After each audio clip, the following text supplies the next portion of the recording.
are we whispering?" They both gawked at the phone screen as if willing it to provide more information. It didn't. Matthew slowly typed a reply, raised his eyebrows at Torrey, got a nod of assent, and pushed send. Matthew realized that he had only bought a short reprieve by indicating they would have to consider the request, but they truly needed some time to talk it over. He knew that his bride had far more brain power than he would ever have. "So, what do you think?" Matthew asked as he rubbed his signature one day's worth of stubble. "What I think is that we need to meet with this guy, determine what he knows, and find out what he means by 'I want in.' Maybe we're being paranoid. There really is no way for anyone to know what happened in that prison room besides me. And you, of course, after I told you. But only Nash and I were in there. We were out of range of the video camera system when I stabbed him.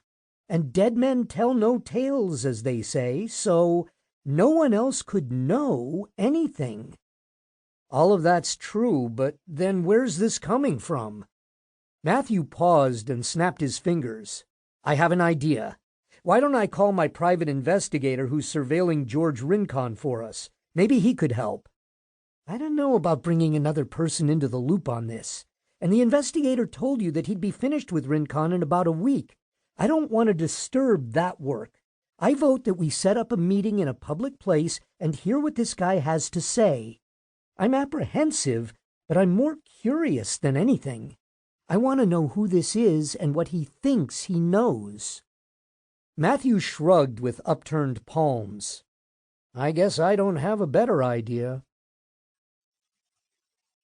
The rendezvous was scheduled for the next day at 10 a.m. at Mabel's coffee shop around the corner from the Kaiser Hospital where both of the residents worked. Mabel's, which had been serving breakfast and lunch since before the hospital was on the drawing board, was where Matthew and Torrey met whenever they could steal a few minutes away together in the midst of their grueling schedules. Dressed in matching blue scrubs, they usually sat at a window table to watch the passers-by and to soak in some natural sunlight.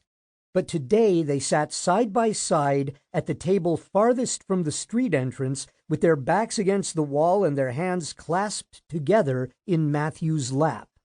To quell their nerves and to decrease their anxiety levels, they ordered coffee and, Torrey's favorite, croissants. They had a clear view of the front door. The shop was nearly empty at this time of day, except for the waitress who kept glancing their way, pencil ready to add to their order. As they were waiting, Matthew drummed his fingers on the table. Torrey reached for a croissant, but stopped mid-grab when Matthew exclaimed, "How can you eat at a time like this?" "I can multitask," remarked Torrey with a wry grimace, but she reluctantly acquiesced and pulled back her hand. She was not happy about it. Saliva pooled in her mouth. At the appropriate time, a familiar face walked in and headed directly towards them. Matthew stood and pointed. "You?" he gasped. Torrey was too surprised to speak. She simply rose and gave Edwina Steed a big hug. Matthew and Torrey knew Edwina from their medical school rotation at San Quentin prison. Edwina was the guard who ran the video surveillance for the medical clinic. She was male when they first knew her, but she had since transitioned to female.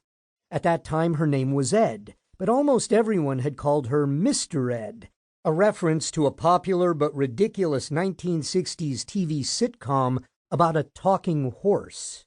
Hormone therapy and facial feminization surgery had softened most of her masculine features and reshaped her nose.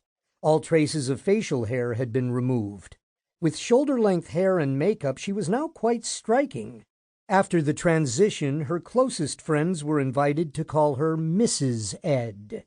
Today she was dressed in tailored, high-waisted pants and a fashionable silk top. Her long brown hair was pulled back in a ponytail. Her head was covered with a scarf tied under her chin, and she wore oversized designer sunglasses, like a movie star who was trying to go shopping incognito. "How are you, Mrs. Ed? What's going on?" asked Torrey quizzically. "I'm super-duper," said Edwina with a forced smile as she set down her sunglasses on the table. "Actually, I'm not super or duper.